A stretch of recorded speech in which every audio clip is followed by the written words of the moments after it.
Damos la más cordial bienvenida a todos los participantes, deseando que ustedes y sus seres queridos se encuentren bien.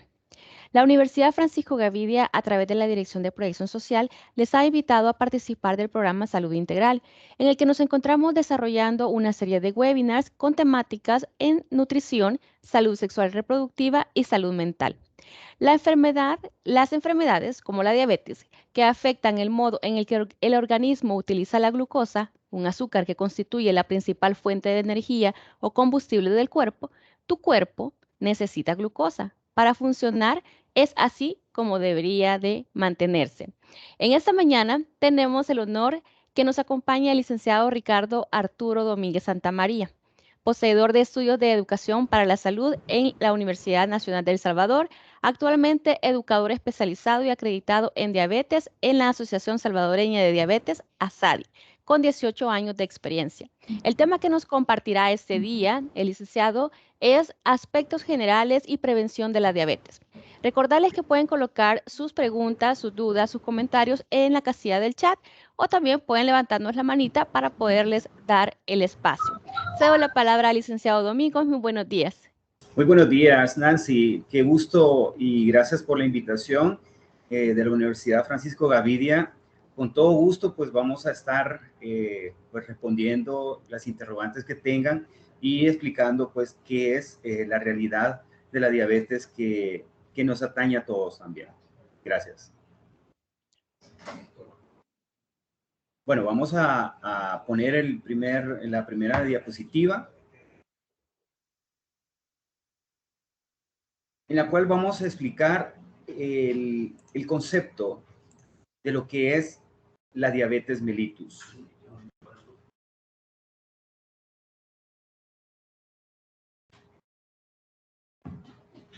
Se dice que la diabetes mellitus es una condición caracterizada por el aumento en la concentración de azúcar en sangre causada por una disminución en la producción de insulina.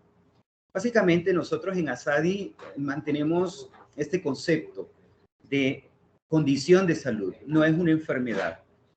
Porque ya cuando la diabetes se vuelve una enfermedad es por cuando ya han pasado bastante tiempo y lamentablemente la persona no se ha controlado de forma adecuada. O en el caso, pues ya algunas situaciones como la presión arterial que va junto con la diabetes, ha hecho también o ha generado complicaciones. Digo esto porque muchas personas padecen también de la presión y también padecen de diabetes. Entonces, el aumento de la presión arterial puede causar también problemas renales, puede también generar problemas de retina. Y entonces ahí solamente le cambiamos el apellido, ¿no? Si es por la hipertensión arterial, le generamos también retinopatía hipertensa. Y si es por la diabetes, retinopatía diabética. Entonces, vemos que tenemos dos situaciones en las cuales esto puede generar, y otras también, porque nosotros también manejamos esto como un síndrome, ¿verdad? Que está unido por varias causas en la cual puede generar esta condición. Ahora, la principal causa de esta condición es un desorden o un desequilibrio en la producción de insulina. Es la base del por qué tenemos nosotros esta condición. Y podríamos decirle que el páncreas es el héroe de esta película, ¿no? Porque precisamente cuando veamos los factores de riesgo nos vamos a ir dando cuenta del por qué tenemos que cuidar la integridad de nuestro páncreas. Y eso nos va a generar también una mejor calidad de vida o un funcionamiento metabólico adecuado en nuestro organismo. La insulina, ¿qué es? Es una hormona generada en la única glándula mixta que se encuentra en el organismo llamado páncreas. ¿Por qué digo mixta? Porque así como nos está produciendo hormonas que genera el equilibrio de la glucosa en sangre, también nos está produciendo enzimas digestivas, en la cual esta nos va a ayudar a mantener una buena digestión. Imaginémonos nosotros si no tuviéramos estas enzimas digestivas, cada vez que cuando nosotros tomamos nuestros alimentos, vamos a terminar con indigestión, con flatulencia, con problemas gastrointestinales y no vamos a poder absorber bien los nutrientes. Entonces, por eso es bien importante que nosotros consigamos un buen control o mantengamos una buena integridad de nuestros órganos. Específicamente estamos hablando del páncreas. Luego, acá está, para que nosotros podamos verlo, cómo está estructurado nuestro páncreas y cómo está ubicado. Y por ende, pues tiene mucho que ver en la parte de alimentación, que cada uno de estos órganos está haciendo su trabajo. Los intestinos absorbiendo, el hígado procesando azúcar, el páncreas manteniendo la producción de insulina y otras hormonas, porque el páncreas también está produciendo una hormona también que se llama glucagón, que es que cuando nosotros no hemos comido adecuadamente, es como que él nos mantiene, el glucagón nos mantiene para mantenernos en pie, y cuando ya llegamos, como podríamos decirlo, a la gasolinera, o sea, a comer, entonces ahí volvemos a recargar las energías. Para algunas personas el glucagón ya no está presente, precisamente en la diabetes tipo 1. Por eso es que en esta condición, que ya vamos a ir viendo también las características y la clasificación de la diabetes, en este tipo de diabetes es abrupto el problema de crisis que mantienen las personas que tienen diabetes tipo 1. Por eso es que hay que cuidarnos más, ¿sí? Se dice que también hay un desorden metabólico en los macronutrientes, ¿verdad? Principalmente en las proteínas, son las carnes, huevo, queso, carbohidratos, que son las frutas, harinas y los azúcares simples. Y en tercer lugar, también los lípidos, que son los que nosotros consumimos diariamente en la mesa salvadoreña. También existen las etapas. Nosotros planteamos las etapas en cuanto a lo que es el diagnóstico de diabetes. Muchas personas pasan estas etapas, como toda situación, ¿verdad? Que nosotros pasamos. Por ejemplo, en la negación, muchas personas niegan tener esta condición porque no saben que la repercusión que va a tener en su vida, ¿no? Y no quieren, como podríamos decir, dar su brazo a torcer para determinar o aceptar esta condición de golpe, ¿no? De golpe. Muchas personas puedan pensar que en el laboratorio se han equivocado, van a hacer pruebas a diferentes laboratorios y esperan tener diferentes resultados y así, ¿verdad? Entonces, básicamente nosotros pues entramos ahí de lleno a explicar cuáles son las situaciones de las que va a pasar la persona con diabetes, explicar qué es la diabetes en sí, para que la persona pues también tenga claro de qué es lo que va a hacer de aquí en adelante. Depresión, esa sensación de sentimiento que la persona tiene porque ya no va a poder comer lo que antes comía. Me refiero a postres, me refiero al azúcar de caña, que es la sacarosa que nosotros tenemos en la mesa, y algunas situaciones que ellos hacían también antes, ¿no? Rebeldía. Sabemos que no podemos comer ciertos productos y aún así a escondidas lo hacemos. Y la negociación, pues que ya entramos más de lleno nosotros o todo el staff de atención en salud para explicarle de la mejor manera al paciente de qué va a hacer de aquí en adelante y cómo puede mejorar su condición. Y luego, pues ya llegamos al éxito, que es la aceptación. Que la persona dice, acepto tener este reto, acepto tener esta condición y me voy a pegar a las indicaciones que me den los profesionales. Ahora bien, cuando nosotros llegamos a esta etapa, nosotros le pedimos a la persona que realmente adquiera las metas y todo el compromiso que esto requiere. Porque no es solamente cuando va a escuchar la consulta o una consejería individualizada que va a decir, sí, yo quiero hacerlo, pero cuando ya salga de la consejería y salga la realidad, a las ventas, a los ofrecimientos que tienen ellos día a día, pues ahí es donde vamos a ver realmente si nos comprendió el mensaje, ¿sí? Entonces podemos mantener ese proceso y podemos comenzar ese proceso con ellos, ¿no? Bueno, las cifras que nos arroja la Federación Internacional de Diabetes, que ASADI es parte de la Federación Internacional de Diabetes, es esta, ¿verdad? 463 millones de personas con diabetes. Esta es una cantidad bastante significativa. No podemos nosotros pues quedarnos con los brazos cerrados, y los casos van incrementándose cada vez más. Se dice en un estudio que cada 7 segundos se está diagnosticando una persona nueva con diabetes en cualquier parte del mundo. Aquí en nuestro país no es la excepción, y estamos pasando una situación difícil con esta situación de la pandemia, que también ha venido a incrementar los casos de diabetes. Hemos tenido nosotros acá bastante, en la parte de la consulta, bastantes casos de nuevos diagnósticos, gente que está debutando con estas condiciones, en la cual pues tratamos la manera de acoplarnos también a esta situación, ¿sí? Y obviamente también tratar la manera de educar a la población para que estos índices también tratar de bajarlos, ¿verdad? Vamos a pasar a los factores de riesgo del por qué puedo llegar a tener esta condición de salud. Cualquier duda, pues estoy abierto en cualquier momento pues para responder, ¿verdad? Bien, el orden no va a alterar esta situación, ¿verdad? Yo los he puesto así por cuestiones de las diapositivas, ¿verdad? No es porque este sea más importante de los otros. El sobrepeso y la obesidad es un factor de riesgo que va determinando la probabilidad del diagnóstico a futuro.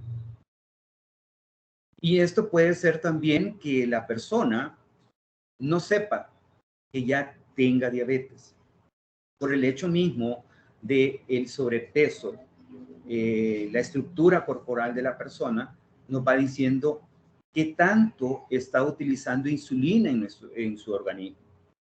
Esto que estamos viendo nosotros en la pantalla, niños de escasos años y ya adultos, imagínense cuánto el páncreas está produciendo de insulina, porque el sobrepeso está determinado por la cantidad de insulina que estamos generando. Y el estímulo, cuando nosotros comemos, estamos mandando una señal al páncreas para que mande esa cantidad de insulina que va a ser proporcional a la cantidad de alimento que estamos consumiendo en ese momento. Imagínense si nosotros, por poner un ejemplo, vamos a un restaurante donde está la promoción que es de comer por todo lo que pueda por $8.75 de dólar. Entonces vamos a ver ahí la reacción del páncreas. Por ejemplo, sea pizza, sea hamburguesa, sea el refresco de refil. Entonces ahí el páncreas va a entrar en acción diciendo cuánto estoy comiendo y cuánta cantidad de insulina puedo producir. Obvio, una persona que no tenga diabetes va a producir más insulina, ¿sí? Y eso se llama hiperinsulinismo. Ahora, ¿qué quiere decir esto? Que la insulina lo que va a hacer es abrir las células para que esas células coman lo que se ha convertido el alimento que estamos consumiendo en azúcar. Entonces, el azúcar va a empezar a entrar a la célula y también va a ir acompañado de la cantidad de insulina. Es como que la insulina sea un transporte. Tenemos bastantes taxis que van llevando al azúcar y lo van transportando a la célula. Imagínense cuánta insulina, cuánta comida y cuánta insulina está entrando ahí y cuánto está asimilando esa célula. Entonces, cuando nosotros vemos que esa cantidad de células, no solamente una se está abriendo, sino que bastantes se empiezan a abrir por la cantidad de comida y la cantidad de insulina, ya el cuerpo también empieza a cambiar su estructura, empieza a aumentar de peso. Por eso también decimos que la insulina es una hormona anabólica que va a hacer que aumente la cantidad de estructura y la cantidad de peso en el organismo. Entonces podemos llegar a la conclusión que una persona obesa está produciendo demasiada insulina al solo verlo. El otro factor de riesgo es la mala alimentación. Nosotros acá en América Latina tenemos una alimentación bastante rica en carbohidratos, harinas, azúcares y grasa. Eso es lo que nos caracteriza a los latinoamericanos. Bueno, nosotros con el consumo de nuestras pupusas, ¿verdad?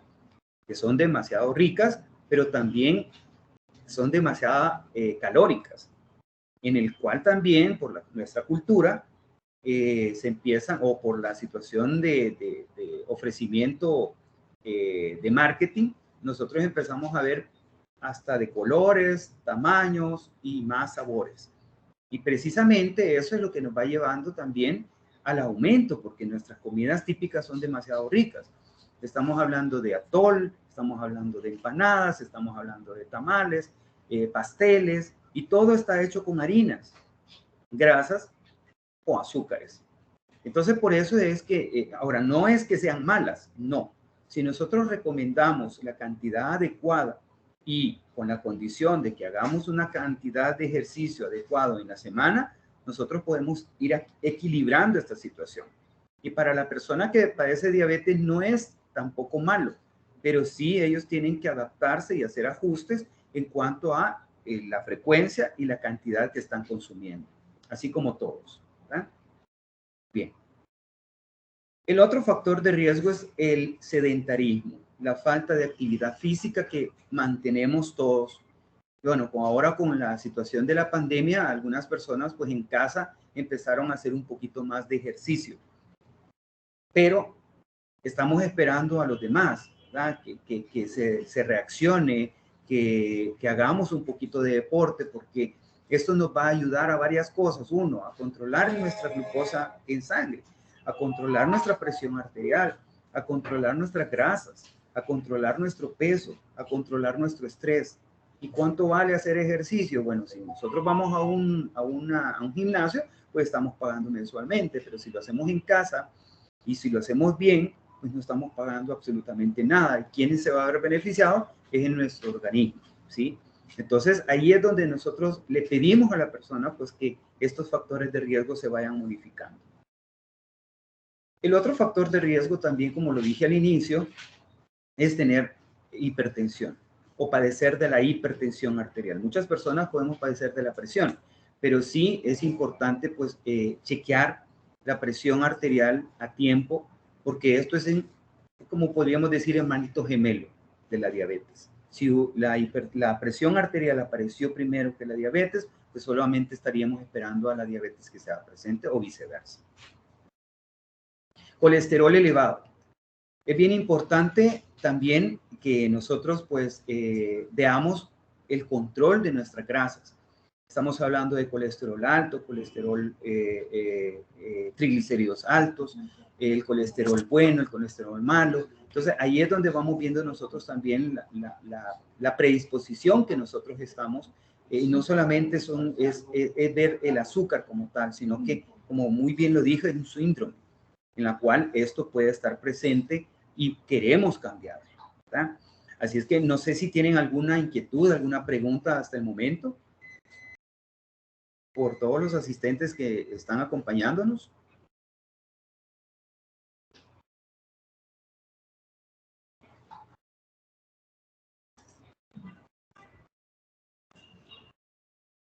Bueno, vamos a continuar. Vamos a continuar. O no sé si hay alguna inquietud de los asistentes, Nancy. Bien, licenciado, creo que por el momento ahí van surgiendo algunas inquietudes seguramente. Espero que las coloquen en el chat y pues vamos a estar ahí atentos, ¿verdad? De que ustedes nos vayan colocando las consultas en el chat o pueden levantar la manita, ¿verdad? En ese momento que ustedes vayan teniendo alguna inquietud y el licenciado con todo gusto les va a responder. Continuemos, Claro. licenciado. Excelente, bueno.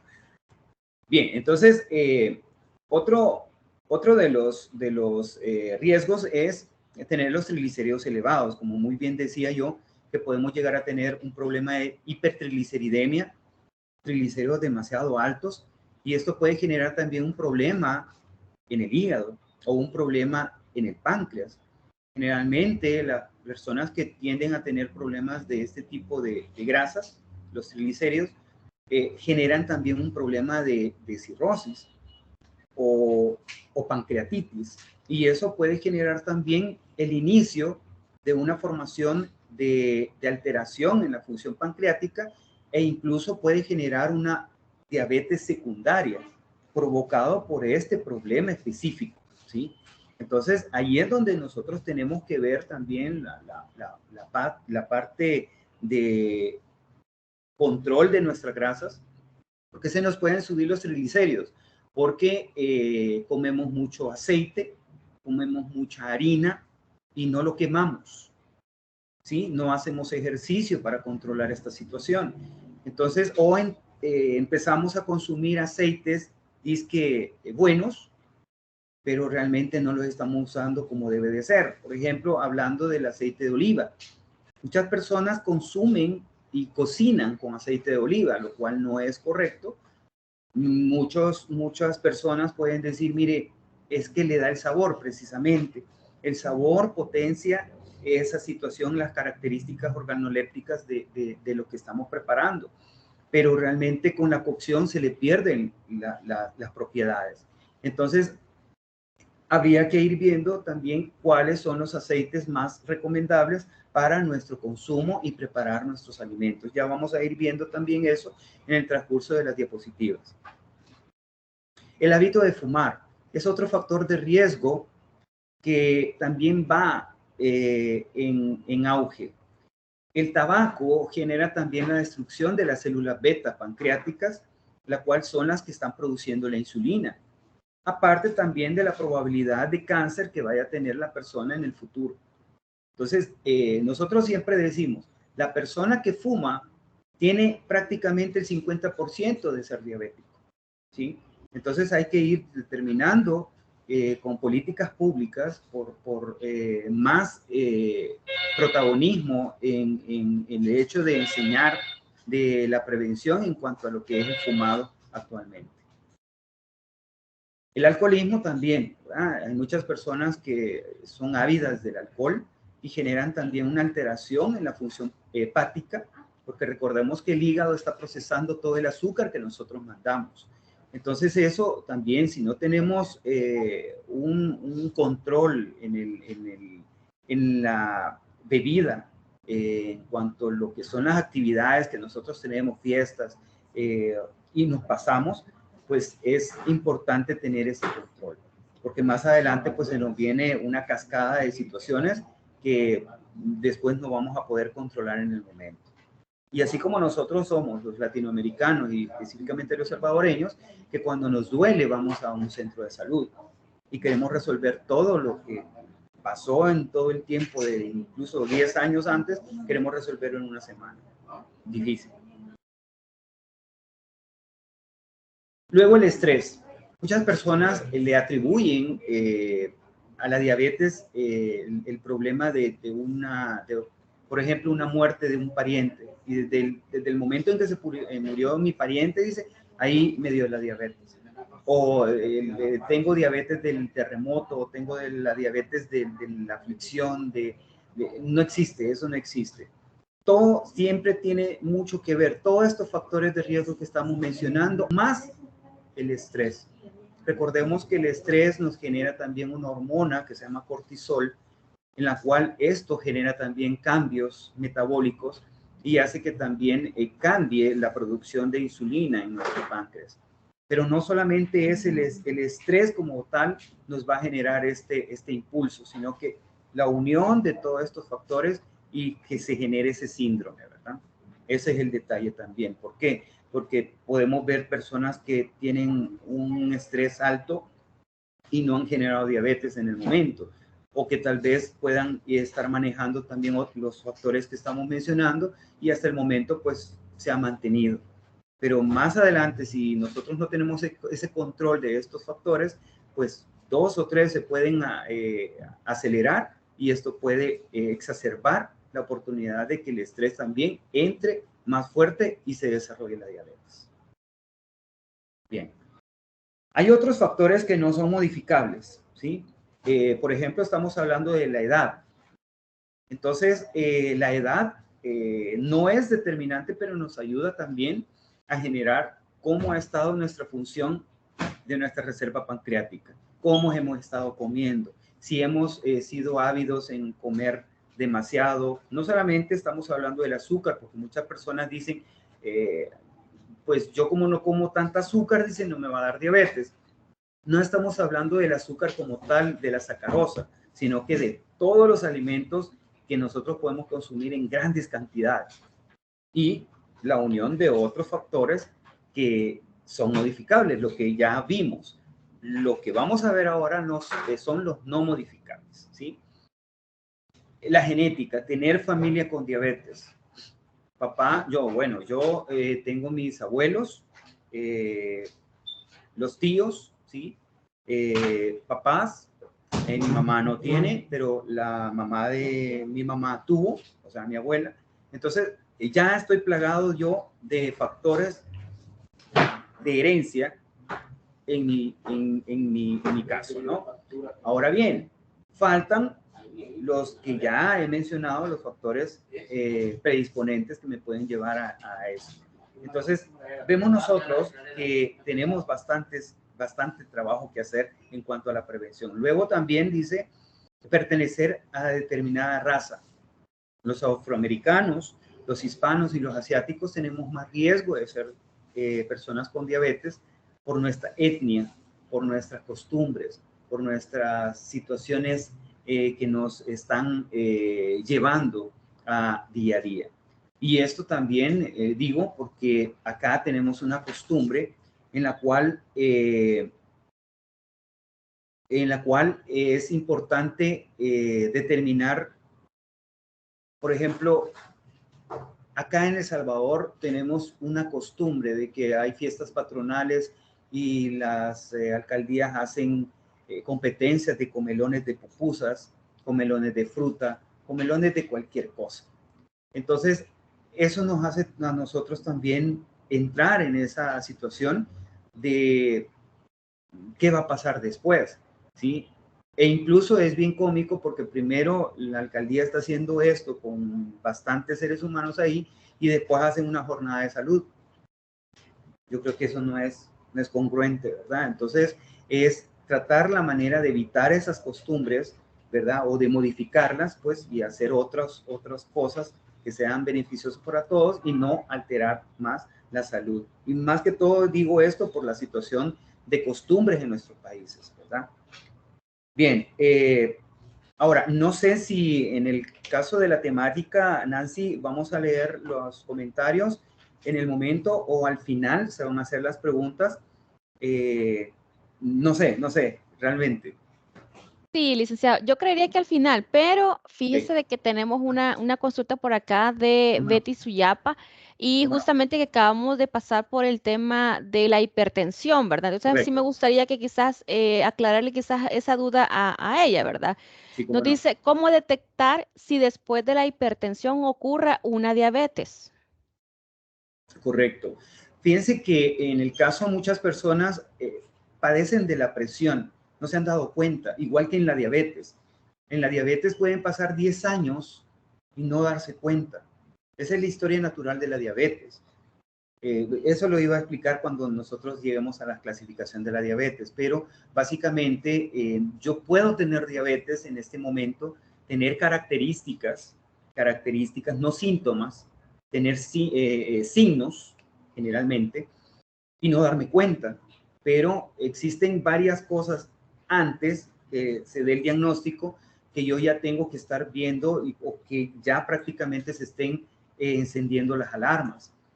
Pero lastimosamente yo no me doy cuenta y como lo dije, yo no voy a la clínica hasta que no me duele, ¿sí? O no me duele porque no siento mayor cosa o ya se me calmó, entonces ya no voy.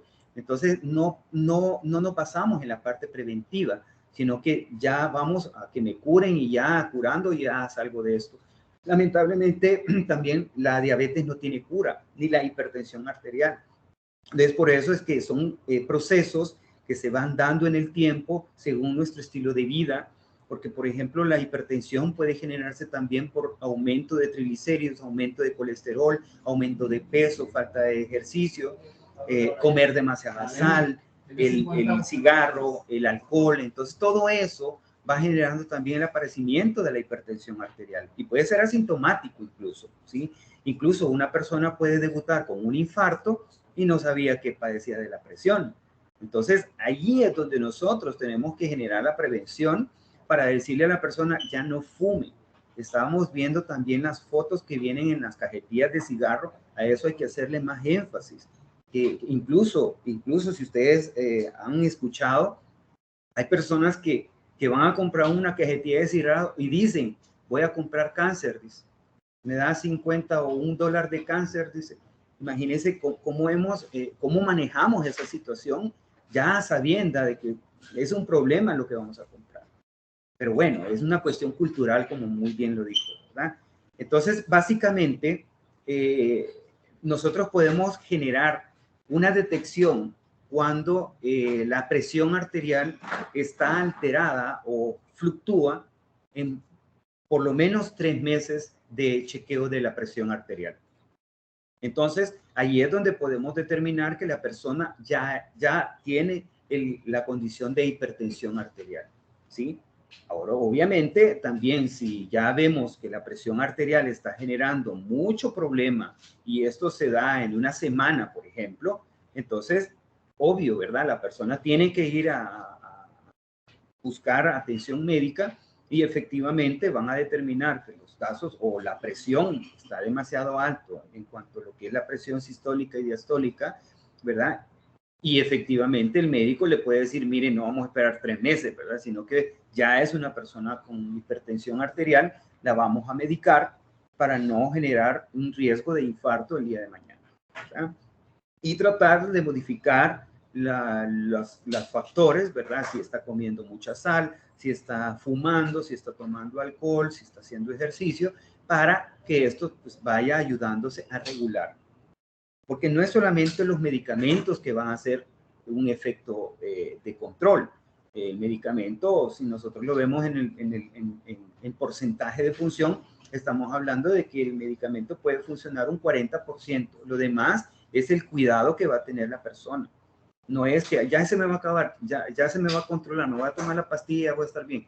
No, hay que tratar la manera de controlar todo el espectro de nuestra condición, ¿verdad? Bien. Dice, bueno, acá Rivera de Magaña dice, buenos días, yo tengo ya 5 años de tener diabetes, me dan metformina y glimepiride de 100 y de 4.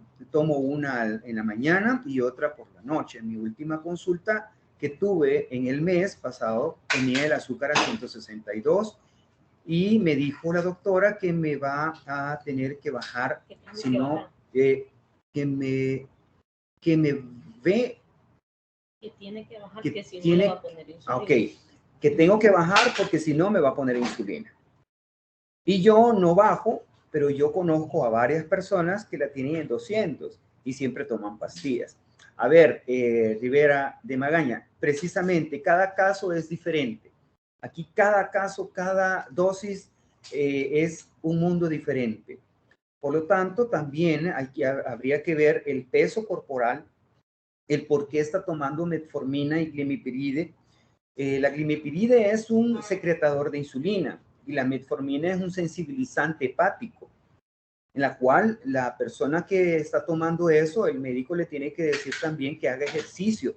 ¿Para qué? Para que la metformina se active y la glimepiride genere también una secreción de insulina adecuada en su páncreas, ya que no tenemos suficiente insulina para estar produciendo demasiada. Entonces ahí es donde viene también el ajuste que puede dar el médico, ¿no? Pero precisamente hay que ir viendo o hay que actuar de forma bastante calmada en este aspecto. ¿Por qué? Porque no se le puede poner insulina ya de golpe, sino que poco a poco, porque si no, si el médico le pone, respeto el criterio médico también, ¿verdad? Pero en el caso si se le pone insulina de golpe y está tomando secretadores o sensibilizantes, lo que puede generar la insulina es generarle una hipoglicemia de golpe, un bajón de glucosa de golpe, ¿verdad? Entonces habría que ir viendo y ser un poquito conservador en ese aspecto. Pero yo respeto el criterio de la doctora también, ¿verdad? Bueno, y así hay varios, ¿verdad? No sé si tengo tiempo, Nancy, de ir respondiendo también las inquietudes. Sí, licenciado. Sí, De hecho, con respecto a esta consulta que nos hacían sobre el medicamento, le sí, quería consultar, por acá tengo una pregunta también. ¿Es sí. cierto si uno consume la metformina puede llegar a causar insuficiencia renal? Muy buena pregunta. Claro que no, claro que no. Precisamente hay muchas creencias, muchos mitos que los medicamentos van a generar problemas renales. Y no, eh, precisamente los medicamentos están para proteger. Lo que estaba diciendo también de lo de las pastillas para la presión, ¿verdad? Los antihipertensivos. Básicamente esos medicamentos son protectores de órganos. Entonces, básicamente, por eso decía yo que no están funcionando el 100%, sino que un 40%. Me están protegiendo. Lo demás nos toca a nosotros protegernos, ¿no? Para que el medicamento sea un éxito. Igual también con la metformina. Incluso la metformina para la diabetes tipo 2 es temporal. Es temporal. Si básicamente el control de cómo puede llegar a tener éxito la persona diabética tipo 2 es con dieta y ejercicio. ¿Por qué? Porque la producción de insulina es relativa, está produciendo insulina, está produciendo poquita, pero está produciendo. Ahora, ¿qué pasa si está comiendo cosas que no debe? Por ejemplo, azúcar, postres, refrescos. Entonces los medicamentos no van a ser éxito, ¿sí? Incluso van a ir incrementando más la dosis, va a llegar a dosis tope y ahí sí va a generar un defecto secundario el medicamento y el médico no tiene otra alternativa de dejar insulina temporal para contrarrestar y corregir esos niveles tan altos que la persona se está poniendo, ¿sí? Entonces ahí es donde vemos nosotros que también tenemos que hacer ajustes en cuanto a los cuidados diarios y también el médico tiene que ir ajustando a la par estas situaciones e ir educando al paciente cada vez más y cada vez que llega a la consulta para ir viendo mejores resultados. Ahora, ¿quién va a ser ¿para quién va el beneficio? Para el paciente, no para el médico. Entonces, esas son las cosas que nosotros también tratamos, la manera de concientizar acá a las personas, a todos los amigos que nos están escuchando, que están pendientes, para que nosotros también seamos también los actores de todo este cambio que vamos a tener. Y obvio, el paciente, pues el que va a adquirir todos esos beneficios, ¿verdad? Bien, pero básicamente todos los medicamentos, si ustedes pueden ver estudios que nos hablan de los medicamentos, no son para hacernos daño, son para corregir en el tiempo determinado y para no depender de ellos, ¿sí? Si una persona va a necesitar insulina, siendo diabetes tipo 2, va a necesitar insulina más tiempo, pues se le deja para controlar, pero habría que investigar cómo está haciendo las cosas, qué está haciendo, si no está comiendo cosas escondidas. Y un examen para determinar esta situación es hemoglobina glicosilada. Es un examen que se hace cada 3 meses y ahí es donde va a salir el resultado de todo lo que ha hecho en 3 meses la persona. Se mide en porcentaje. Ese porcentaje tiene que andar en 6.5. Si nosotros vemos que ese porcentaje anda en 6.5, la persona se ha portado bien en 3 meses. Si la persona anda en 7 o más, es porque ha andado comiendo cosas que no debe. Entonces ahí no nos pueden dar gato por liebre, ¿verdad? Porque realmente la persona puede decir, mire, me hice una glucosa en ayuno, ok, esa estaba bien, ¿verdad? Ahí a la mayoría le va a salir bien. Yo lo que quiero ver es 2 horas después de comer, a ver cómo ha hecho su plan de dieta o sus cuidados. O le pido una hemoglobina glicosilada y veo cómo se ha portado en 3 meses anteriores. Ahí no me puede estar escondiendo nada, ¿verdad? Bien, entonces vamos a ver otros que dice Sí, que... con respecto Sí, específicamente a los pacientes, licenciado, aquí dice, ¿qué sí, hacer con una persona diabética que no quiere seguir indicaciones? sí, precisamente, Nancy, fíjate, nosotros lo que hacemos es, si la persona viene negativa, pasarla con un psicólogo. Luego el psicólogo nos va a generar que esta persona por lo menos diga, mire, sí, ok, voy a tener ese cambio, ¿verdad? Para flexibilizarlo un poquito, porque si llega así como nosotros, realmente todo lo que le vamos a decir va a ser como la persona que le cuento, le vamos a contar toda la historia y cuando salga de aquí va a salir a comer una minuta de jalea, ¿no? Entonces no va a entender, no va, o sí, nos va a decir a nosotros, sí le entendí, pero va a ser siempre negativo o indiferente, ¿verdad? Porque hay muchas personas que pueden ser negativos, que se le puede volver, por lo menos, que cambie, pero el indiferente realmente ni llega a la consulta porque para él no es eso, sino que lo que va a ir a hacer es ir al mercado a comprar pastillitas de nopal. Eso es lo que va a ir a hacer, ¿verdad? Pero básicamente eso es lo que nosotros tenemos que hacer. Tratar la manera de ver que otros profesionales nos apoyen también para facilitar y flexibilizar la actitud de la persona. Que si no, vamos a estar hablando o ellos nos van a estar escuchando en otro lenguaje, ¿verdad? Y no nos van a entender. Bien, ¿qué hacer con una persona diabética? Bueno, ya está. Sí, ahí completamos Sí. las preguntas que teníamos y los Ok. comentarios. Licenciado, si gusta, pues continúe con la presentación. Correcto. Y dejamos las otras preguntas al final. Perfecto, cómo no. Bien, entonces, estamos hablando también de otros factores que no son modificables, por ejemplo, mujeres con diabetes durante la gestación, que se da la diabetes gestacional. Esto es un preámbulo a la diabetes tipo 2, la diabetes gestacional. Muchas personas pueden decir, mire, yo tuve la mujer, ¿verdad? Yo tuve diabetes gestacional, pero tuve a mi bebé y ya me salió la glucosa normal. Ahora, no quiere decir que ya me curé. No, está en el limbo. Está en el limbo. Así como me dice Rivera de Magaña, en mis 3 embarazos, dice, tuve diabetes gestacional y a los años me diagnosticaron diabetes, precisamente. Eso es lo que estamos hablando, ¿verdad? Porque prácticamente la diabetes gestacional es una situación de atención, de un llamado de atención, ¿sí? ¿Por qué? Porque la mujer puede llegar a tener también factores de riesgo, puede generar también una obesidad, ¿verdad? Ya tiene factores de riesgo. El embarazo como tal es un estado diabetogénico, por eso mismo, porque las hormonas se alteran y eso puede generar también con facilidad diabetes tipo 2. Entonces, ahí es donde nosotros tenemos que estar más apegados a la especialidad en endocrinología, ¿verdad? Para que la persona también vaya ajustando las cosas si ya tuvo una experiencia previa, ¿verdad? Así es que no es que ya pasó la situación, ya pasó la lluvia, ya estuvo, no, hay que estar y no hay que bajar la guardia. Bien, estos son los signos que aparecen. Esto no duele, no pica, no arde, simplemente se ve. Se llama acantosis nigricans. Esto puede aparecer tanto en el cuello, tanto en la axila, y la mayoría de personas pueden pensar que es por el desodorante, y no es así.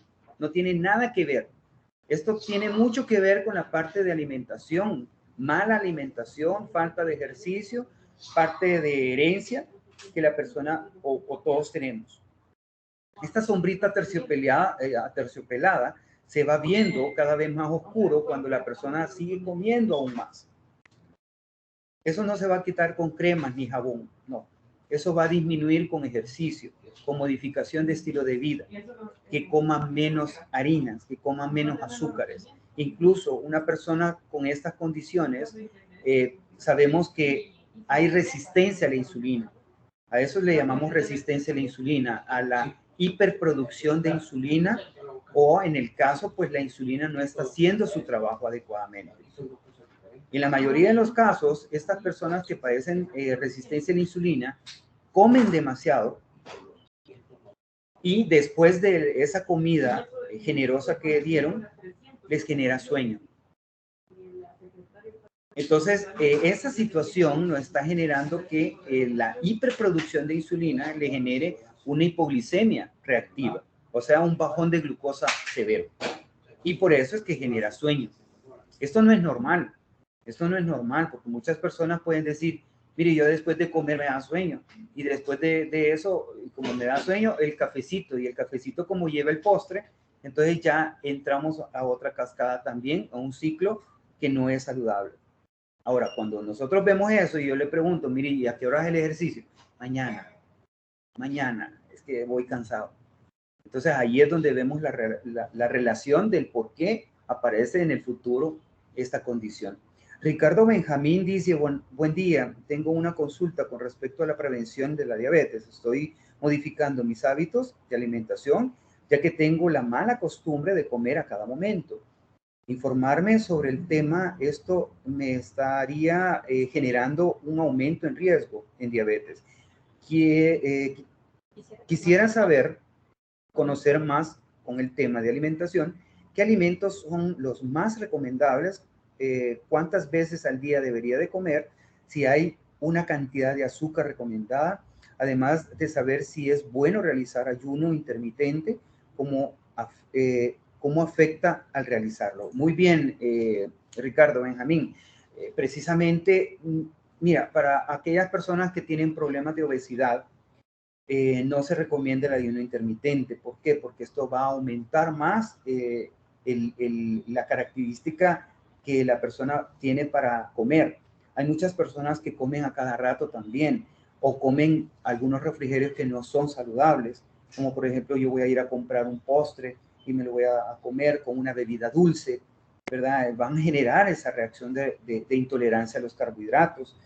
O la resistencia a la insulina, que después vamos a generar el sueño después de comer algo pesado, algo muy hipercalórico.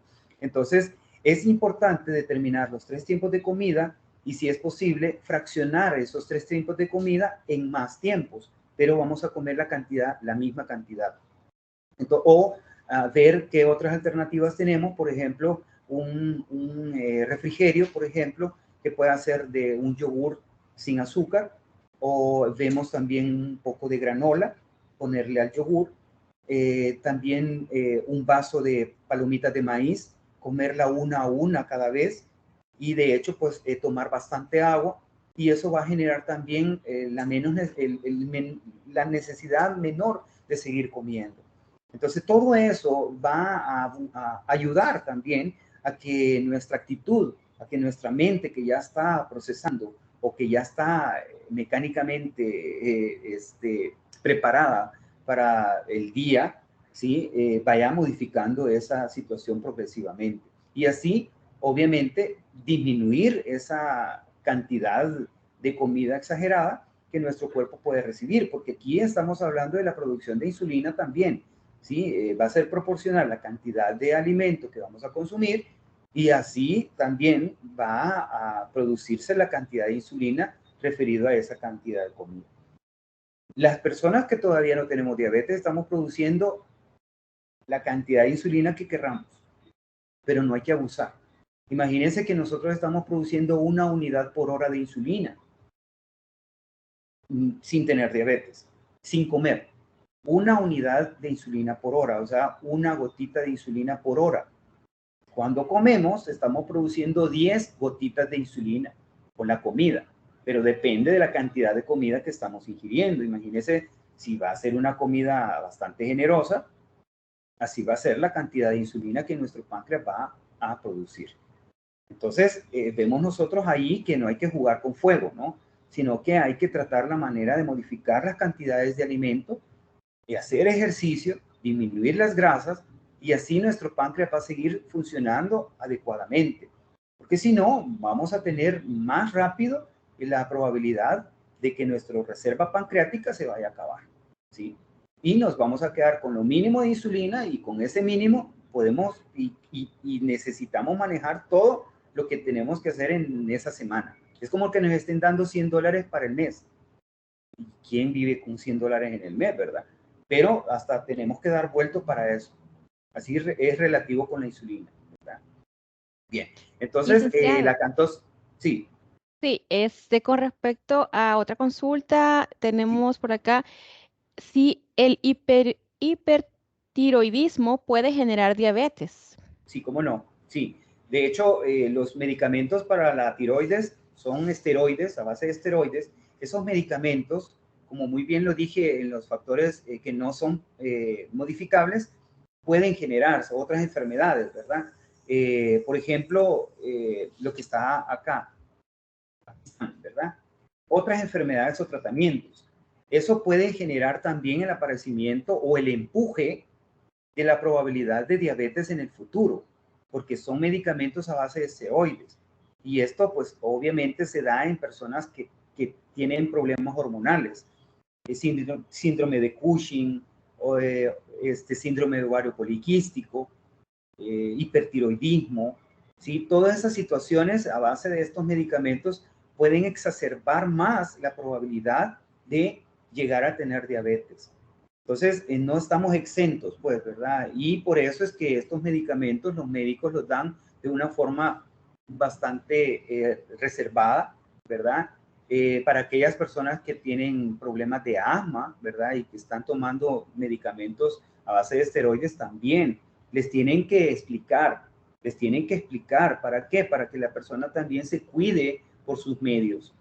Es cierto que el medicamento va a tener resultados, pero también no vamos a depender de tanta cantidad de medicamentos, sabiendo de que esto puede provocar otras situaciones de salud. ¿Verdad? Bien, interesantes preguntas. Y bueno, también el aparecimiento de sombra oscura en los bordes de los dedos de las manos, en el pecho, que me salieron unas pecas que antes no las tenía, o lunarcitos en el cuello, o lunarcitos en la axila, que antes no la tenía. Eso se llaman acrocordones. Esos lunarcitos que están saliendo también por la situación de resistencia a la insulina. Ya es esa sombrita oscura, prácticamente el organismo me está dando gritos de que modifique mi forma de comer. ¿Por qué? Porque estoy comiendo demasiado, estoy produciendo mucha insulina y se me está generando la sombra oscura. Eso prácticamente es lo que me está diciendo mi cuerpo, mi organismo. Me está avisando, ¿sí? Ustedes pueden ver también acá, en el codo, ¿verdad?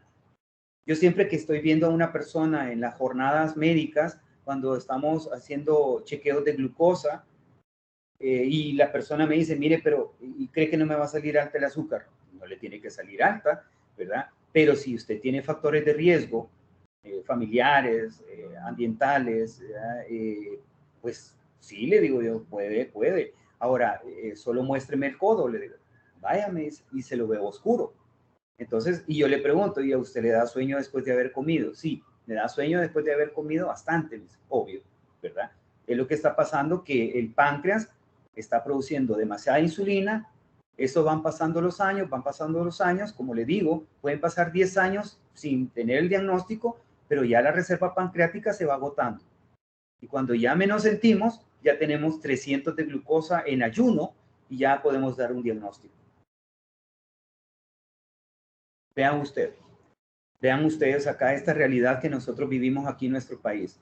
Esta es una señora que podríamos decirle, una señora que tiene una obesidad, que puede estar presentándose y que tenga un negocio en el mercado y que no deja el negocio, está ahí y sentada. Y pasan vendedores de diferentes productos ofreciéndole y ella compra empanadas, tamales, pan dulce, refrescos, sin hacer ejercicio. Entonces, vemos esta realidad, esta cantosis, que está, esta sombra oscura, que le está diciendo a la señora, mire, usted está produciendo demasiada insulina, haga ejercicio, modifique, ya no coma así como está comiendo. Pero la señora me dice, no, yo no tengo tiempo para hacer ejercicio, yo estoy acá atendiendo mi negocio y si no vendo, no como. Esa es la realidad. No queremos modificar nuestro estilo de vida. Y por eso es bien importante determinar la educación, prevención, control, sensibilización de la persona para que nos comprenda el mensaje. No es que somos los malos de la película porque vamos a decirle, no coma postre. Hay que ver y hay que buscar los postres más adecuados. Y ya vamos a ir viendo también, para decirle también al amigo que nos dijo del azúcar y las cantidades que tenemos que comer también. Vamos a ir determinando eso. Vean ustedes, ya este es un acercamiento más preciso para ver la sombra aterciopelada. Esto no va a salir con cremas ni nada, ¿sí? Es simplemente modificación de estilo de vida, saber alimentarse sanamente. No comer para llenarse, sino que para alimentarse. Esta es una realidad. Mire, la obesidad central está generando también muchos problemas de salud. El riesgo de resistencia a la insulina, El señor está viendo la báscula, incluso hasta puede estar molesto porque dice que no baja de peso. Pero entonces nos preguntamos, ¿cómo va a bajar de peso si está comiendo desordenadamente y sigue fumando? Entonces hay que entrarle de lleno a la parte de control. Hay algunos momentos en los cuales, pues, por enseñanza tenemos que enseñar algunas cosas que no nos gustan, pero si es necesario, pues hay que hacerlo. Láminas que nos pueden presentar algo bastante fuerte. No es académico, pero realmente para que nosotros entremos en razón. Y esta es la realidad también. Obesidad central, resistencia a la insulina, genético. Papá, mamá y el niño. O porque ustedes han visto que los niños, cuando hacen berrinche, ¿verdad? Que quieren un producto y la mamá, por tal motivo es que se calle, le compra el churro, le compra la gaseosa. Ya el niño salió con su gusto. ¿Qué le estamos dando? La probabilidad de ser diabético en el futuro. Ahora vienen los tipos de diabetes. La diabetes tipo 1 es un tipo de diabetes que es autoinmune. No tiene nada que ver con los factores de riesgo que hemos estado mencionando. Este tipo de diabetes se da abruptamente. Se da como que uno vaya pasando en la calle y le cayó un rayo. ¿Sí? No quiere decir que el rayo sea la diabetes. No, simplemente es una cuestión relativa, ¿no? Entonces, vemos nosotros que la diabetes tipo 1 es una situación de autoinmunidad. Por ejemplo, el niño nació con bajas defensas, con bajo peso, la mamá no le dio una alimentación adecuada en el embarazo y eso generó la probabilidad de que sus defensas estuvieran demasiado bajas y una situación de infección en el niño le generó la destrucción de las células beta pancreáticas. Se quedó sin insulina el niño y está a cero. Entonces, ¿cómo puede sobrevivir este niño? Aplicándose insulina para toda la vida. Para ellos no hay pastillas, no hay glimepiride, no. No hay glibenclamida, no. Porque no va a tener reserva pancreática, no la hay. Entonces es insulina la que él tiene que utilizar. Esa insulina exógena es la que nos va a mantener un control para el joven con diabetes tipo 1 y va a utilizar insulina para toda la vida. Ahí es donde uno dice, gracias a la insulina, que ahora pues en este año estamos celebrando realmente el descubrimiento y estamos celebrando los 100 años del descubrimiento de la insulina, gracias a científicos que se dieron la tarea de probar, incluso con perros y vacas, y efectivamente salió la insulina humana ahí. Pero esa es otra historia. Bueno, artistas famosos que padecen diabetes, imagínense. Ya los reconocieron, ¿verdad? Ahí tenemos más. Y me faltaron poner más. Pues quiere decir que esto no tiene raza, no tiene, pues, pues etnia, no. Todos, mundialmente todos estamos en riesgo, todos. Y aquí hay tipo 1 y tipo 2. Entonces, básicamente esto, pues, puede caer en cualquier persona. Entonces, resumen, diabetes tipo 1 es causada por una reacción autoinmune en el que el sistema de defensa del cuerpo ataca las células beta productoras de insulina en el páncreas. Y el niño o la persona que puede padecer diabetes tipo 1, puede ser un adulto también, va a tener la necesidad de aplicarse insulina para toda la vida. La diabetes tipo 2, este tipo de diabetes más común, por lo general ocurre en adultos, pero cada vez más aparece en niños obesos, adolescentes. En la diabetes tipo 2, el cuerpo puede producir insulina, claro que sí hay insulina, pero es de mala calidad o la disminución en la cantidad de ella. Existen otros tipos de diabetes también, ¿sí? Diabetes tipo 1, tipo LADA, que tiene características de la tipo 1, pero también tiene características del tipo 2.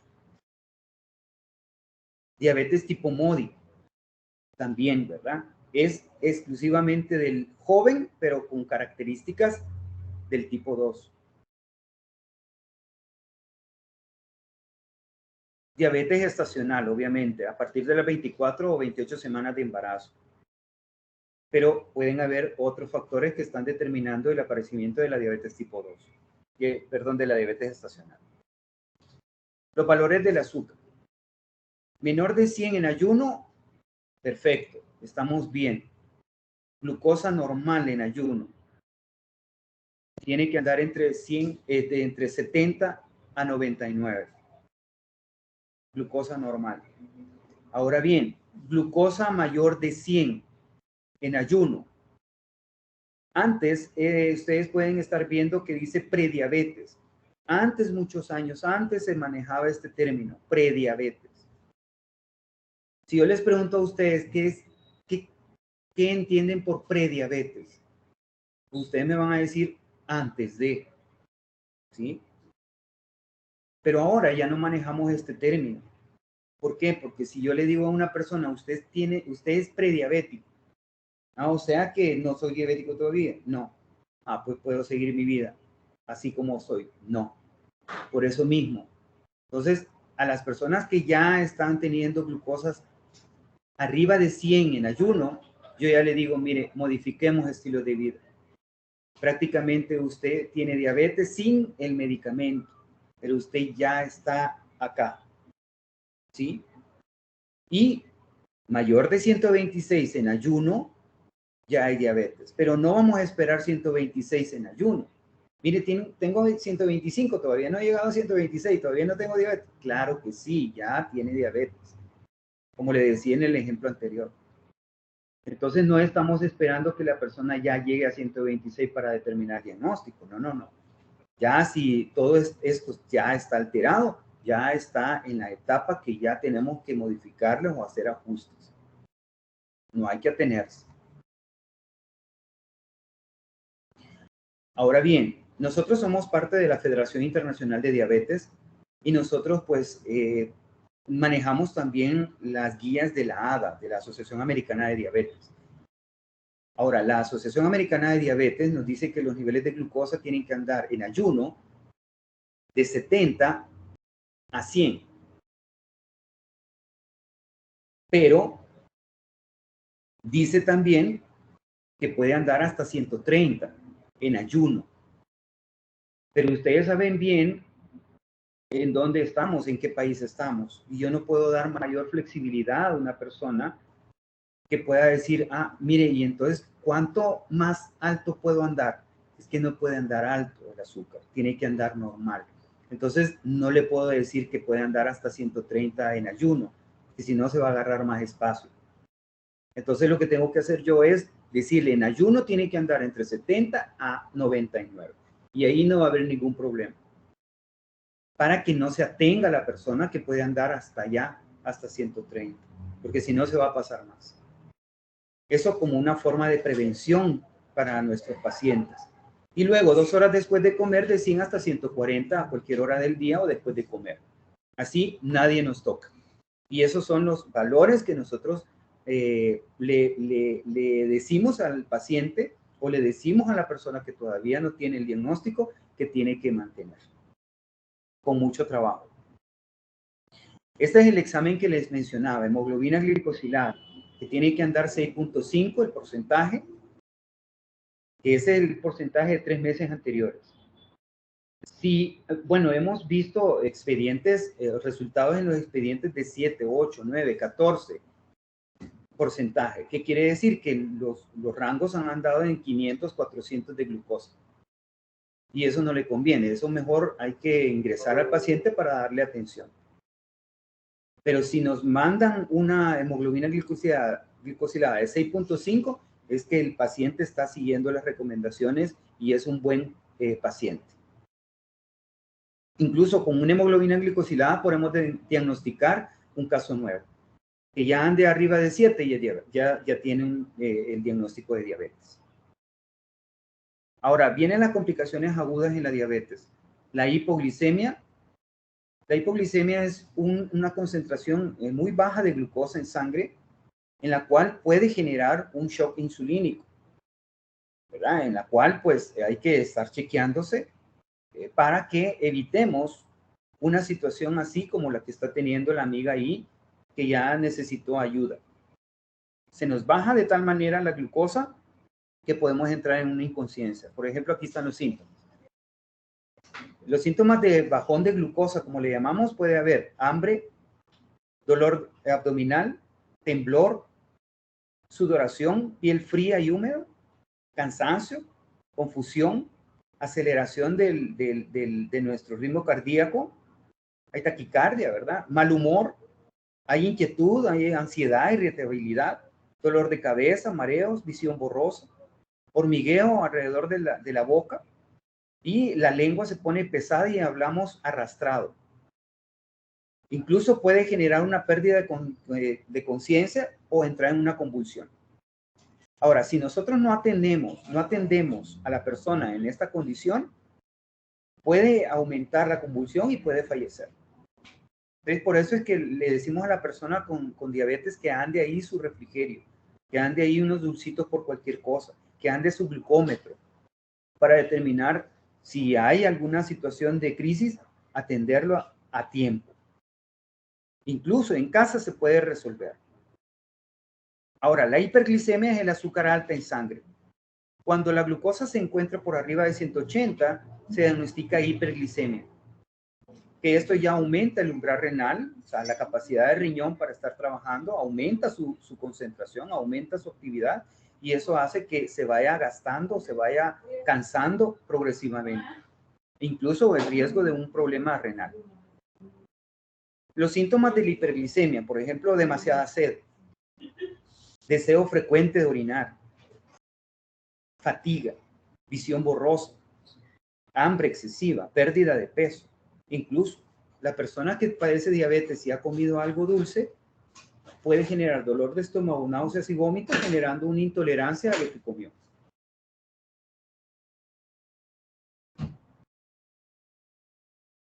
Ahora, yo quiero aclarar esto, ¿verdad? La diabetes mal controlada puede provocar complicaciones en muchas partes del cuerpo e incrementar el riesgo de muerte prematura. Si la persona entra en un problema de coma hiperosmolar, por ejemplo, si llega a un problema de 800 de glucosa, ¿verdad? Puede generar un problema así. Un coma hiperosmolar no cetósico. 800, 1000 de glucosa. La persona llega chocada al hospital con un pronóstico bastante reservado. Si no se cuida, si ha andado comiendo cosas que no debe. Y por eso la insistencia de nosotros acá en ASADI de educar a la población, de evitar estos problemas. Luego, las complicaciones macro y microvasculares, que pueden generar problemas en todo el cuerpo. Primero empiezan la hipoglicemia, después empiezan las hiperglicemias, o así, ¿verdad? Están jugando con las dos y lamentablemente llegan a tener problemas en nuestros nervios, por ejemplo, la neuropatía diabética periférica, la neuropatía autonómica. La neuropatía periférica es un problema de los nervios, específicamente pies, calambres, ardores, dolores, alteraciones en la sensibilidad o falta de ella. Ya las personas ya no sienten los pies y puede generar un problema de discapacidad. Problema renal. La creatinina aumentó por la cantidad de glucosa alta, por la cantidad de presión arterial que manejaba. Ya los riñones colapsaron y tiene que dializarse. Luego también el problema del azúcar alta y de la presión puede generar un problema cardiovascular. El pie diabético, que básicamente es por un descuido progresivo.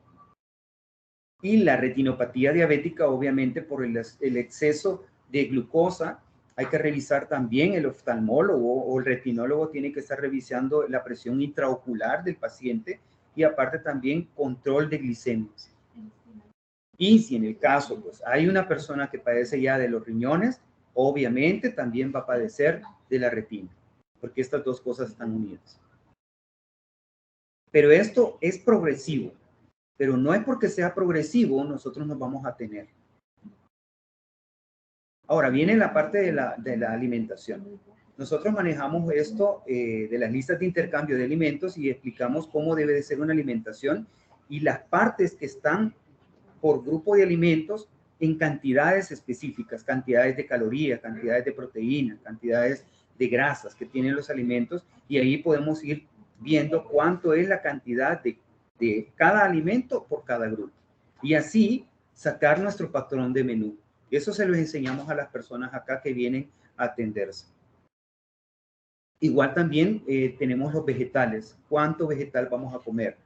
En el caso de los vegetales no hay mayor problema porque no tiene mayor cantidad de calorías, ¿sí? Sí tiene, pero no es como los demás. Como por ejemplo las frutas, que tiene 60 calorías una porción de fruta. Y habría que ir viendo también cuáles frutas tienen más cantidad de calorías. Por ejemplo, nosotros podemos verlas en la cantidad de fruto que vamos a consumir. Por ejemplo, estamos hablando de 2 jocotes por tiempo de comida. Estamos hablando de 2 ciruelas. Pero también estamos hablando de 12 uvas. Entonces ahí va la variante, ¿no? Y muchas personas nos pueden decir, mire, pero la uva es más dulce que el jocote. Sí, esa es la naturaleza del fruto, ¿sí? Los niveles de glucosa que tienen esas cantidades de fruta, ¿sí? Su nivel glicémico. Luego las carnes, ¿verdad? Las carnes, no estamos peleados con ninguna carne. La persona con diabetes o la persona sin diabetes podemos comer la cantidad de carne, la carne, pero respetando la cantidad. La cantidad universal va a ser lo que quepa en la palma de la mano. Y no estamos peleados con ninguna carne. Todas se pueden. Obviamente cuidando las cantidades de grasa que nosotros podemos consumir. Las leches también. No hay leche prohibida, no. Obvio, ¿verdad? Si tiene azúcar, pues ahí esa queda restringida. Y las grasas. Ahí podemos ver la cantidad de grasa, la cantidad de aceite, la cantidad de semillas, cacahuate, maní, todas esas que consumimos a diario, que tenemos que tener también bastante mesura en consumir. Los alimentos libres que nosotros podemos consumir y los que no están permitidos. El aceite que vamos a consumir, de preferencia de canola. Cualquier marca puede ser buena, pero que sea canola. Es de los mejores aceites en la cual va a disminuir el riesgo cardiovascular. Ustedes pueden ver estos platos, de hecho, son muy ricos, son muy internacionales, pero imagínense cuánta carga de alimento y de calorías tienen. Y entonces les enseño el plato saludable. ¿Cuánto tenemos que comer? ¿Cómo tiene que estar dividido nuestro plato? ¿Cuántas variantes tiene? No le estamos quitando nada a nadie. Simplemente estamos regulando las cantidades de alimentos que tenemos que consumir a diario. Obvio, va a ser proporcional a las actividades que nosotros tenemos. Vean ustedes también otras opciones, otras variantes. Anteriormente, si ustedes pudieron ver, estaba el pollo. Ahora, por experiencia, le digo, una señora me dijo, mire, licenciado, para el pollo no me alcanza. Bueno, entonces le digo yo, aquí está el queso. Es más económico y podemos determinar que la calidad y la cantidad de calorías pues está semejante. Siempre respetando las dos cantidades de carbohidratos, ustedes pueden ver los frijoles y el arroz. Ya ahí ya no le ponemos la tortilla, porque ya si le ponemos la tortilla serían 3 carbohidratos. Y lo que nos mandan es tener 2 carbohidratos por plato. Ensalada lo podemos consumir más si quiere. De eso sí repitas. La fruta tenemos que respetar una por tiempo de comida. Y el agua. En el caso, pues si podemos tomar una bebida alternativa sin azúcar, pues lo podemos hacer, no hay ningún problema. Luego tenemos otra opción, siempre respetando los 2 tipos de carbohidratos. Ustedes pueden ver el puré y el plátano. Nada más que el plátano, aclarar, el plátano es 1/3 de plátano. Ahí visualmente se ve bastante, pero es 1/3 de plátano, la tercera parte del plátano partido en 3. Ustedes, bueno, y no me dejarán mentir, la comida entra por los ojos, ¿verdad? Entonces ahí es donde nosotros vamos viendo también y hay que hacer estrategias para determinar esto. Y que sea agradable a la vista y agradable al paladar. La persona con diabetes no puede comer aburrido. No tiene que ser aburrido. Tiene que ser amigable y tiene que ser variado la dieta, ¿no? Y no hay una dieta mágica, no. Existe una gran variedad de alimentos que nosotros podemos consumir sin ningún problema. Igual aquí podemos ver otra opción. Pescado, zanahoria, brócoli. Siempre respetando mis 2 porciones de carbohidratos. Ustedes las pueden cambiar las que ustedes quieran también. Mi porción de piña, mi porción de fruta. Ahí está. No se la quitamos. Luego, pues aquí están las porciones universales. Aquí en El Salvador, la sandía es redonda, ustedes pueden ver. Ahí es lo que le llamamos la cora de sandía, ¿verdad? Pero no es la cora de sandía completa. Si ustedes pueden ver ahí, es un triángulo. Y acordémonos que la fruta, la sandía, es agua. Se va a volver más rápido azúcar y por eso tenemos que comer menos. Igual acá están las 3 porciones de fruta, por ejemplo, de sandía específicamente, que podemos comer una porción en la mañana, una porción a mediodía y una porción en la noche. La porción universal de guineo es uno pequeño, no es grande. Si es grande, lo partimos. Y podemos hacer también variantes. Yo en un vaso de 6 onzas puedo meter todo un poquito de fruta de cada tipo y puedo comerlo. Por eso le digo, las personas con diabetes no pueden ser personas aburridas. Tenemos los mismos chances, nada más que con algunas restricciones. Y sin hacer propaganda tampoco, ¿verdad? Pero sí hay alternativas que nosotros podemos obtener. No es que le decimos a la persona tiene que comprar de esta porque esta tiene que ser. No, si en el caso va a tener opciones, pues aquí están las opciones que le ponemos. ¿Y por qué? Porque no tienen azúcares simples. Están hechos con edulcorantes no calóricos permitidos por la FDA. Si alguien tiene duda con lo respecto a los estudios que ha hecho la FDA con respecto a los edulcorantes no calóricos, están los estudios que se han hecho y podemos leerlos, claro que sí. Pero muchas personas dicen, no, es que da cáncer, que no sé qué. No, hay que estar bien informados para determinar una opinión. Igual, ¿verdad? Nosotros tenemos una gran gama de productos alternativos para personas que tienen diabetes o a las personas que no queremos excesos de calorías, lo podemos hacer. Y son productos que se venden acá en nuestro país, no hay ningún problema. Incluso está la miel de maple, 0 azúcar, que las personas lo pueden utilizar. Y bueno, aprovechando pues que con el comercial, ¿verdad? Todos estos productos los tenemos acá en Asal. Igual, ¿verdad? Estos son productos que son permitidos con gas o sin gas que podemos ser útiles a la hora de nuestras comidas. Ahora, para terminar, ¿cómo puedo yo ayudar a mi diabetes a estar bien? Como decía, aeróbico, un poco de aeróbico, por lo menos 30 minutos cada día o 150 minutos a la semana. Eso el cuerpo nos va a agradecer. Comer sanamente, cuidando las porciones, cuidando las calorías, haciendo fracciones, sí lo podemos hacer. No comer mínimo, o evitar comer. Eso sería el error más grande. Educación en diabetes, que nosotros ya entremos en este proceso. Los educadores, los médicos, todos tenemos que educar al paciente.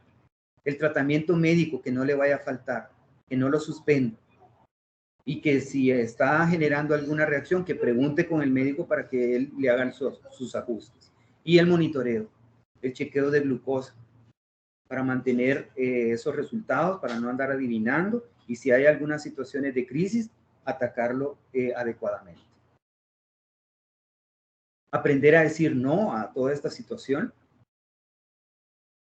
No puedo ni debo, estar claro con eso. Para eso hay otras alternativas que nosotros podemos utilizar que ya vimos en las diapositivas anteriores. Y bueno, con educación nosotros podemos evitar complicaciones y vivir mejor. ¿Y cuál es el deseo de todos? La meta es el bienestar, vivir bien, disminuir los riesgos de complicaciones y decir, sí se puede. Con diabetes yo puedo vivir. Así es que esto es lo que teníamos para esta mañana. Espero que esta plática pues haya sido bastante pues beneficiosa para todos, aclaratoria, ¿no? Porque hay momentos en los cuales la persona puede decir, ya tengo diabetes y entonces ahora yo no sé qué va a pasar. Tiene una gran oportunidad de mejorar su estilo de vida, de conocer más. Nosotros tenemos pacientes que al inicio entraron con insulina y ahora están con dieta y ejercicio. Y están conscientes de que no se han curado, que siguen teniendo diabetes, pero ahora ya tienen la necesidad de menos medicamentos, que solo están con ese control y que la vida sigue para ellos, ¿verdad? Así es que no sé si tienen más interrogantes, más preguntas, ¿qué les pareció? Sí, muchas gracias, licenciado. De verdad que es un tema bastante interesante, bastante amplio y qué mejor, ¿verdad? Que ver estos aspectos generales y de prevención que necesitamos conocerlos también, ¿verdad? Para aquellos que aún tal vez no hemos sido diagnosticados con ese padecimiento y aquellos que ya lo tienen, pues para tener un mayor conocimiento con respecto al mismo, ¿verdad? Por acá teníamos con respecto a eso de la alimentación de Betty Suyapa que en ocasiones cuando he comido poco, al pasar unas 4 horas, he sentido bajones que siento que me desmayo. Si no ando algún alimento, me como un dulce y se me pasa. ¿Será relacionado con lo que está explicando? Decía. Excelente, Nancy. Y eso también para la amiga que hizo la pregunta es aclaratoria, porque en algunos casos cuando nosotros tenemos resistencia a la insulina, o sea, cuando nosotros tenemos toda la gran gama de factores de riesgo que mencionamos y me da sueño algún producto, por ejemplo, un dulce, puede estar estimulando más la producción de insulina. Entonces, ese dulce no es adecuado para este tipo de personas, sino que mejor una harina, o sea, galleta. La galleta se absorbe más lentamente y no va a generar el riesgo de hipoglicemia más adelante. Pero ¿qué pasa si yo tengo resistencia a la insulina? Mi páncreas está bien ávido, bien sensible de que si manda un estímulo de dulce, él produce más insulina. Entonces me genera ese bajón. Y si como otro dulce, me genera más bajón todavía. Entonces, para evitar una situación así, mejor harina, que puede ser un atol sin azúcar, que el atol se va a convertir en azúcar lentamente. Un pan francés, galleta integral, galleta simple, ¿sí?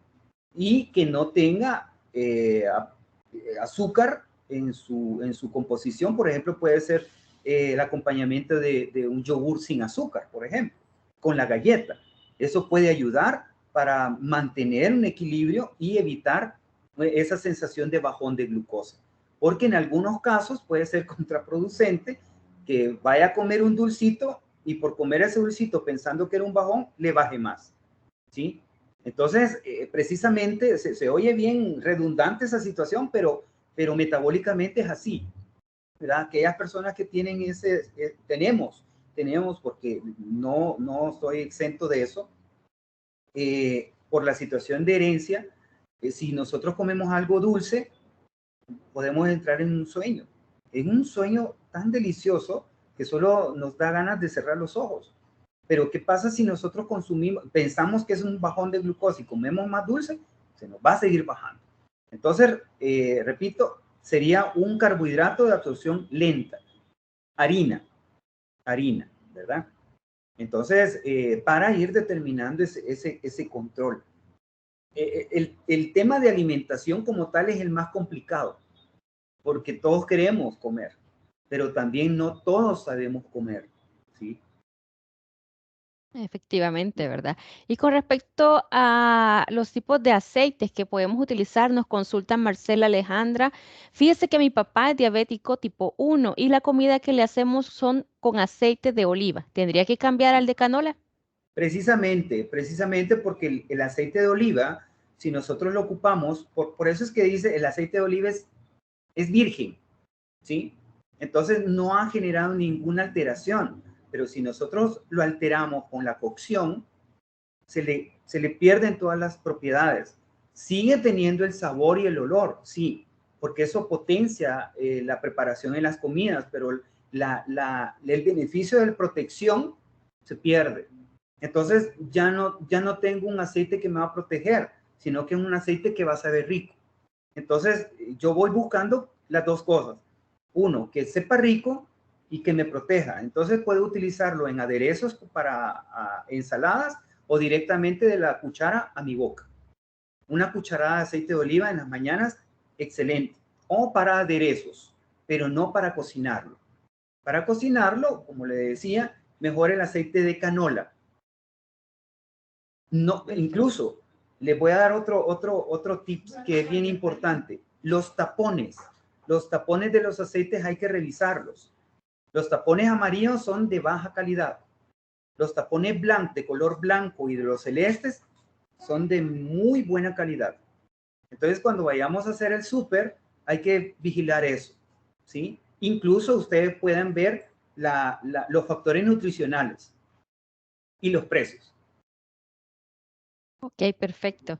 Acá tenemos otra consulta que sí es cierto que algunos remedios caseros, como el consumo de avena con canela y otros, son buenos. Hay un estudio en el cual mencionan que la canela puede ayudar precisamente, pero no es un medicamento primario, ¿sí?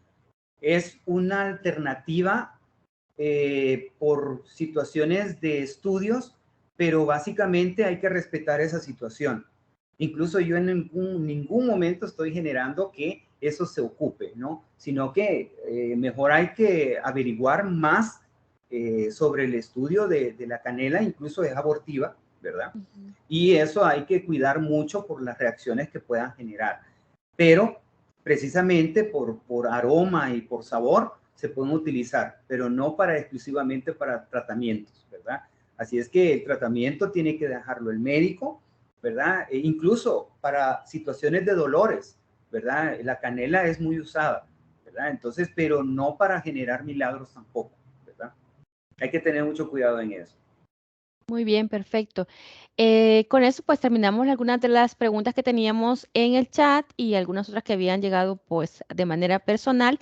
No sé si alguno de los participantes quisiera pues hacer pues a través del micrófono alguna consulta, algún comentario, ¿verdad? Yo sé que ese es un tema bastante importante y de verdad que sí nos pareció interesante y necesario considerarlo en nuestro programa de salud integral y es por eso pues que nos abocamos, ¿verdad? Ustedes, de hecho, pues a través de sus redes sociales, a través de su página de Facebook, aparece mucha información, muchos videos que nos pueden ayudar también a conocer más y justamente pues no están muy lejos de nosotros, de la universidad, ¿verdad? También. Correcto, estamos Y cerca. invitarles también a todos nuestros participantes a que se acerquen y conozcan un poco más de ello, ¿verdad? Si tenemos familiares, si creemos estar propensos, si queremos conocer un poco más sobre el tema, ¿verdad? También podemos hacerlo. Y que también estén pues a disposición y partícipes de todas las actividades que tenemos como universidad, porque a través de ello pues no va a ser la primera vez que vamos a tener al licenciado o Bien, algún staff, ¿verdad? De ASADI claro. también por acá con nosotros, lo volveremos a invitar también. Así que bueno, ahí tenemos tres manitas levantadas. Vamos a Sí. habilitar el micrófono. A ver, Sonia, cuéntenos. Sonia, Stephanie, Hola, buenos días. Sí, buenos días. Buenos días. hola, buenos días, Nancy y Ricardo. Yo tenía una consulta, pues en mi caso, ambos padres, papá y mamá, son hipertensos y diabéticos. Sí. Entonces, yo acudo siempre a las consultas de ellos y estoy pendiente de todo. Y ellos lo que me dicen a mí es que yo desde ya, yo tengo 30 años, Sí. que yo desde ya tengo que empezar a tener cuidado porque soy propensa. Entonces yo lo que estoy haciendo es tratar de buscar un espacio en la agenda, por difícil que sea, al menos 2 o 3 veces a la semana, tratar de sudar, hacer ejercicio y pues tratar de comer bien en la medida de lo que se pueda, pero quizás mi pregunta va en el sentido si sería necesario hacer nosotros que somos propensos ciertos exámenes específicos, no sé si 1 o 2 veces al año y cuáles serían esos exámenes. Y si usted considera que también para nosotros como personas propensas tendríamos que llevar una dieta estricta para ello con ayuda de un nutricionista. Excelente, excelente pregunta, porque de hecho todas las personas que venimos de familia con hipertensión, con diabetes, tenemos o debemos de darnos la tarea de estarnos monitoreando. Una glucosa en ayuno, o más que todo la curva de tolerancia, ¿sí? Que indica una curva, una glucosa en ayuno, una glucosa 2 horas después de comer y otra glucosa más adelante 2 horas de comer o después de cualquier consumo de alimentos. Eso es bien importante determinarlo porque los niveles de glucosa o la cantidad de insulina que nosotros estamos produciendo es relativo. Entonces, en cualquier momento podemos generar el problema de resistencia a la insulina siempre y cuando nosotros tengamos el factor de riesgo de la obesidad o del sobrepeso. Y ya sabemos que venimos de familia con esta condición, solo estamos esperando el tiempo. Muchas personas aceleran más y más rápido tienen el diagnóstico, incluso unos se adelantan. Incluso el hijo antes tiene diabetes antes que el papá. Esto no tiene un orden, ¿verdad? Pero sí es por el estilo de vida que nosotros estamos llevando o nuestra calidad de vida que nosotros tenemos, ¿verdad? Entonces imagínate que una persona fume ya sabiendo que tiene familia con diabetes o familia hipertensa, ya eso va a ir sumándose otros dos factores de riesgo y viene el diagnóstico, ¿verdad? Pero sí, yo sugiero que se hagan una curva de tolerancia o una hemoglobina glicosilada, ¿sí?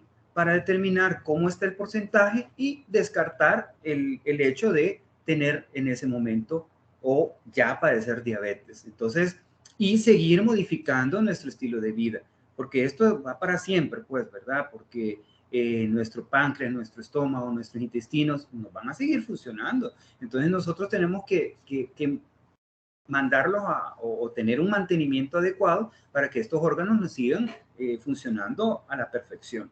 Entonces, para mí, yo igual, ¿verdad? Yo me estoy chequeando permanentemente y estoy viendo que los niveles de triglicéridos, colesterol, glucosa, hemoglobina glicosilada estén normales. Entonces, eso me determina que yo me mantengo, ¿sí?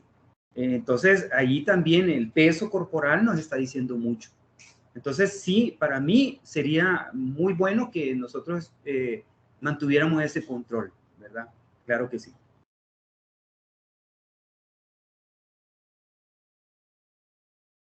Perdón, había apagado mi micrófono. Sí, sí, bueno. Tenemos, muchas gracias Sonia por su participación. Tenemos a Marcela Alejandra Durán también, que tiene levantada su manita. Marcela, ¿puede habilitar su micrófono?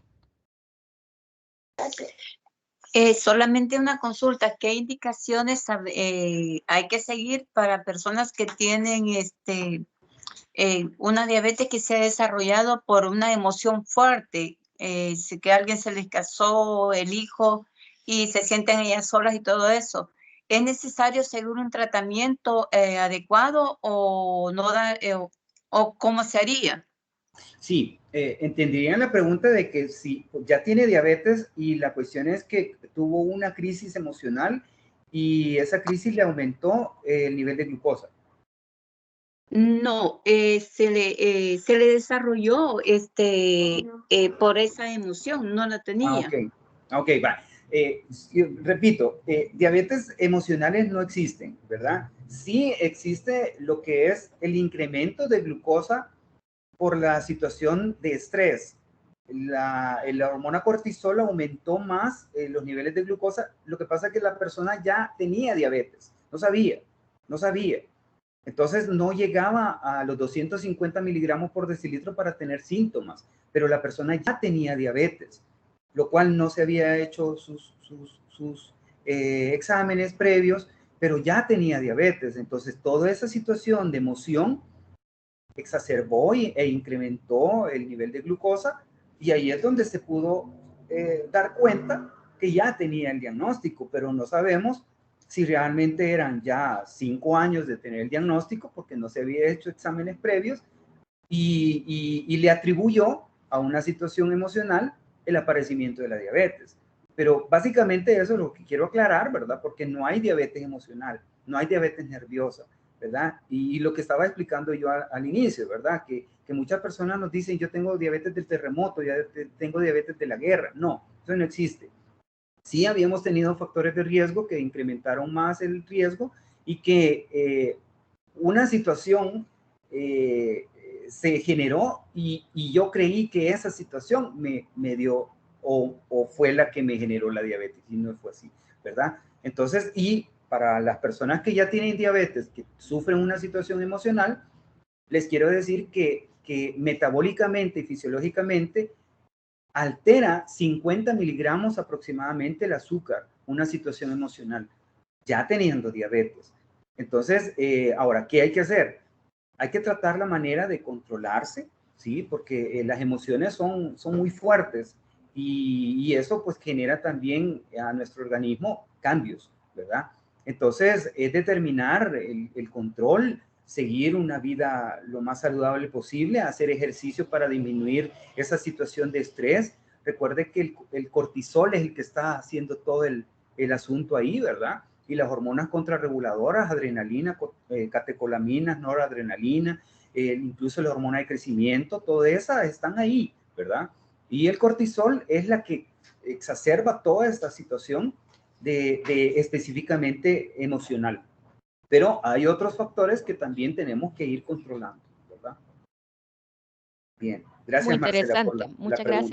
Muchas gracias, Marcela. Tenemos Gracias. a José Erasmo. Díganos, don Erasmo. Puede abrir, ahí está. Buenos días. Buenos Antes Muy días. que buenas. nada, felicitarlos por el tema, por la ponencia. La verdad es que nuestra cultura, como bien lo decía allí el licenciado, es pues mal en ese aspecto, ¿verdad? Vamos cuando nos duele la cabeza, cuando nos duele o cuando nos desmayamos, ¿ya? Eh, pero mucho creo que obedece también a la falta de educación en el tema, ¿verdad? Pienso, no sé, ¿verdad? Espero equivocarme quizás, a lo mejor, pero porque también eso lo he experimentado en mí. Y a veces los medios están, pero preferimos a veces educarnos en otras cosas y menos en nuestra salud. Bien, únicamente después de este comentario, yo solo quiero preguntar al licenciado, yo tengo entendido que, por ejemplo, cuando a alguien se le baja el azúcar, en mi caso mi madre es paciente de diabetes, cuando a alguien se le baja el azúcar, en cierta ocasión me recomendaron que de preferencia, pues se le diera una Coca-Cola para que se le nivelara el nivel de azúcar inmediatamente. Estoy un poco familiarizado más con esos síntomas que con cuando a alguien se le sube, ya. Eso quisiera saber yo, ¿qué síntomas son los cuando a alguien se le sube diferente a los cuando a alguien se le baja? ¿Y qué puedo hacer? Ya, o sea, ¿qué puedo darle? Como, ¿en qué posición? No sé si una posición X del cuerpo podría ayudar de manera que se le estabilice previo a llegar al centro asistencial, si es que, ¿verdad?, fuera necesario. Ese es uno, y lo otro es, usted hablaba, por ejemplo, de síntomas o signos, más bien dicho, que una persona, bueno, en mi caso, como hijo del paciente que le comentaba, pudiera experimentar previo a desarrollar este padecimiento. ¿Qué signos puntuales? No sé si me perdí de eso porque me levanté un momento por ahí por situación laboral. A ver si me podría retroalimentar. Muchísimas gracias. Feliz día. No. Gracias por la pregunta. Sí, de hecho, voy a aclarar también de la hipoglicemia y de la hiperglicemia, ¿verdad? La hipoglicemia es la glucosa baja. Para algunas personas, incluso se nos hace un poquito más difícil porque son asintomáticos. Y estas personas son más especiales todavía. ¿Por qué? Porque no presentan síntomas, no dicen nada, pero de repente caen, ¿sí? En cuanto a la hipoglicemia es bastante diferente, porque ya en la hipoglicemia, el bajón de glucosa sí son síntomas bien típicos, ¿verdad? Por ejemplo, incluso nosotros cuando hemos tenido un ayuno muy prolongado, nos duele la cabeza, nos empieza a doler acá, ¿sí?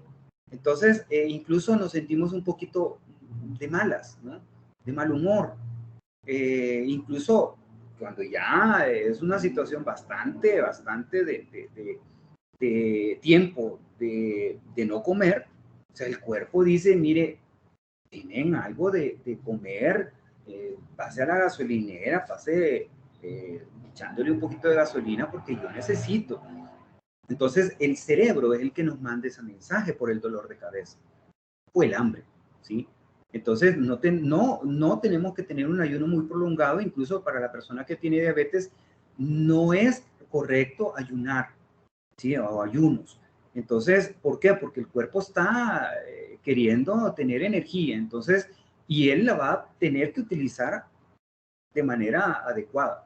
Entonces, por eso es que cuando hay hipoglicemia son típicos los síntomas: hambre, temblor, sudoración, dolor de cabeza, incluso puede llegar a la inconsciencia y convulsionar o la muerte, en el caso de la hipoglicemia. En el caso de la hiperglicemia, de que el azúcar alta, por eso les digo, esto es sí, muchas personas genera una situación de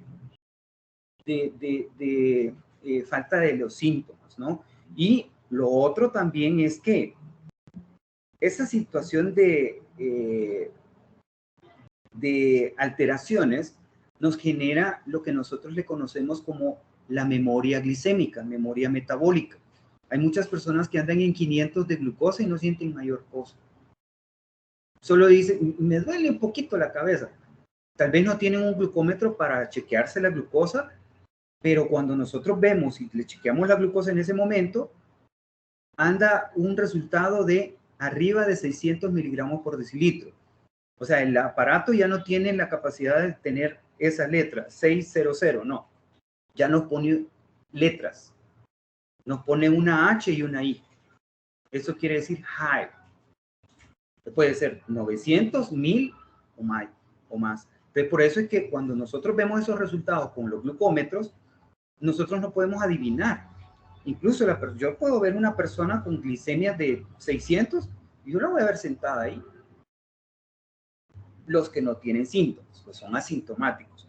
Los que tienen síntomas sí van a presentar todo el cuadro de sed excesiva, hambre excesiva, orinadera excesiva, visión borrosa, cansancio, malhumorados, con problemas de vómito, ¿sí? Todo eso va a incrementar también ese aparecimiento de los síntomas. Pero hay algunas personas que no. Cuando llegan al hospital, y vino caminando, venía mareado, pero llegué. Ahora, ¿qué hay que hacer cuando nosotros tenemos unas glicemias altas? Primero, chequearnos la glucosa y estar consciente y estar seguros de qué es eso. Segundo, tomar suficiente agua, bastante agua, porque eso va a estimular que vayamos a orinar más.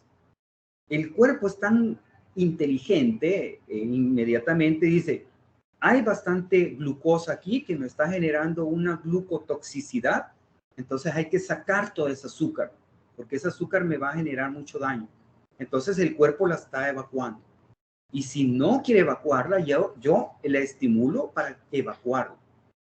Hidratarse adecuadamente, no con sueros, no con soda, agua, suficiente agua para que eso vayamos a evacuar ese azúcar. Incluso una persona me dijo, mire, yo probé mi orina, una gotita y era dulce, precisamente. Ahí es donde se llama glucosuria, presencia de demasiada azúcar en la orina. Entonces, no tiene que ser eso. Entonces, ahora, ¿qué es lo que tenemos que hacer? Repito, tomar suficiente agua mientras llegamos al centro de salud y allá obviamente nos van a hacer un examen de vena central y efectivamente va a salir ahí el dato que ya no nos salió en el glucómetro. En el glucómetro solo decía HI, pero sabemos que arriba de 600. Ahora, en el examen que nos van a hacer de vena central te va a salir 1200 o 900. Ya eso se le tiene que ingresar 72 horas para controlar esa glucosa, que no lo vayan a sacar. Eso sí quiero dejar claro, y quiero aprovechar con la pregunta que nos hizo Juan, ¿verdad? Juan. Don Erasmo. Don Erasmo, perdón, don Erasmo. Que a la persona que llegue así con esos niveles de glucosa, no lo vayan a atender inmediatamente con ponerle solución salina y ponerle unas cuantas unidades de insulina a la bolsa de solución salina y esperar unas 3 horas ahí. No. Y dejarlo ir. No. Hay que quedarse ingresado por lo menos 3 días. Que lo ingresen, que le bajen la glucosa despacio, que le pongan un bolus de insulina para bajarle la glucosa despacio, porque ¿qué pasa si le bajan de golpe la glucosa? ¿Qué hacen esas prácticas? En las unidades de salud, ya, que se vaya, ya estuvo. Le generan un edema cerebral y la persona puede morir. Entonces, el protocolo de la atención del paciente diabético es diferente a todas las patologías que hay. Y eso se guarda, se dice. ¿Sí? Y la persona con diabetes tiene que saberlo.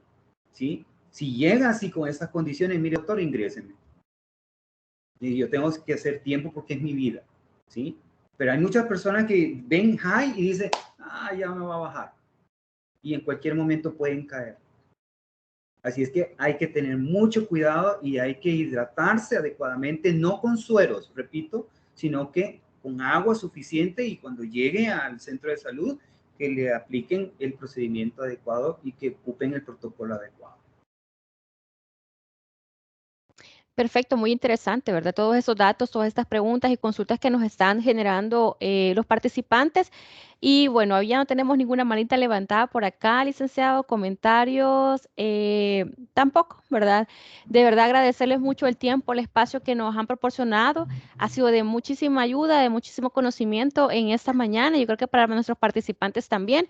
Recordarles que esta temática, con el permiso de Asadi, vamos a tenerla en nuestras redes sociales también, perdón, en nuestro canal de YouTube, y ahí ustedes podrán verlo, ¿verdad? De nuevo, consultarlo de nuevo y también compartirlo a personas que ustedes consideren que sería importante ese conocimiento. Muchísimas gracias, licenciado. Muchísimas gracias a Sadi también por su apoyo. Y pues no va a ser la primera vez, como se lo decía. Esperamos tenerlos pronto de nuevo con nosotros, ¿verdad? Muchísimas gracias. Y muchísimas gracias a los demás también que han estado en esta sesión. ¿Cómo no? Bueno, ahí había una manita levantadita, no sé si es tiempo. Sonia por acá, Vale. sí, es cierto. Sí, solo una consultita rápido. Dígame. ¿Cómo dijo que se llamaba el canal de YouTube? El de la universidad va a Sí. ser en el canal de YouTube de la Universidad Francisco Gavidia. Vaya. Ahí va a estar colgada esta ponencia, ¿verdad? Esta ponencia del licenciado Domínguez. Sin embargo, pues también invitarlos a que se acerquen, ¿verdad? También a Sadi. En estos próximos días van a estar celebrando el día, pues, específico de la diabetes, ¿verdad? Entonces, también por ahí pueden estar pendientes de esta información, que si mal no recuerdo, me dijeron que era el 14, ¿verdad, licenciado? El 14 de noviembre, pero 14 de acá noviembre. vamos a conmemorar con una transmisión especial en nuestra página de Facebook como Asociación Salvadoreña de Diabetes. Vamos a estar el sábado 13 de noviembre en transmisión especial y pues van a haber bastantes sorpresas por ahí también, ¿verdad? Así es que invitándoles para que también participen en todas las dinámicas que vamos a tener. Y por ahí pues pueden incluso hasta ganarse una cocina o una mini refrigeradora, ¿verdad? O glucómetros para los familiares que tienen con diabetes, que son herramientas que son necesarias para que nosotros lleguemos a tener un buen control metabólico. Así es que la invitación también, ¿verdad? Para que pues nos puedan acompañar de forma virtual, para que también todos tengamos la oportunidad de conocer más y aprender, y si es posible, pues ganarnos un regalito por ahí. Muchísimas gracias, licenciado. Y bueno, muchísimas gracias a todos los participantes. Que pasen un feliz día. Gracias igual.